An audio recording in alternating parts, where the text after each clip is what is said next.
அதாவது 786 இது இன்னைக்கு உலக அளவில் இருக்கக்கூடிய மிகவும் முக்கியமான ஒரு நம்பர். இது பாத்தீங்கன்னா நம்ம அதை எப்படி ஒரு மந்திரத்தை நம்ம உச்சரிக்கிறோமோ அதுக்குனால என்ன பலன் கிடைக்குதோ அதே மாதிரி தான் அந்த நம்பரை சொல்றதும் ஒண்ணுதான், எழுதுறதும் ஒண்ணுதான். அதனால தான் வீட்டுக்கு முன்னாடி 786 நிறைய பேர் எழுதியிருப்பாங்க. அதே மாதிரி பாத்தீங்கன்னாக்கா பர்சனலாவே அவங்க பர்ஸ்ல ஒரு பேப்பர்ல 786 எழுதி வைங்க, கண்டிப்பா பணம் சேர்ந்து கொண்டே இருக்கும்.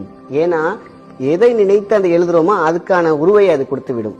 அதான் உருவகமான ஒரு விஷயம் அப்படின்னு சொல்லுவாங்க. இந்த நம்பர் அப்படின்னு பாத்தீங்கன்னா பொதுவாகவே இது எல்லாத்துக்குமே பாத்தீங்கன்னாக்கா ரொம்ப பவர்ஃபுல்லான ஒரு நம்பர். எப்படி நியூமராலஜிக்கு சக்தி இருக்கோ அந்த நியூமராலஜிங்கிற ஒரு விஷயமே இந்த ஆல்பபெட்டிக் நம்பருக்கு அதுக்கு ஒரு நம்பர் இருக்கும் பாத்தீங்களா, அதுதான். அப்போ இந்த 786 இது அற்புதமான ஒரு பேராற்றல் கொண்ட ஒரு எண். இதை எப்படிலாம் பயன்படுத்தினா நல்லது சார்? நம்ம எது நினைக்கிறோம், ஃபினான்ஸ் தேவைப்படும், வேலை இருக்கும், சில பேருக்கு ஹர்டல்ஸ் இருக்கும், எது தீர வேண்டுமோ எது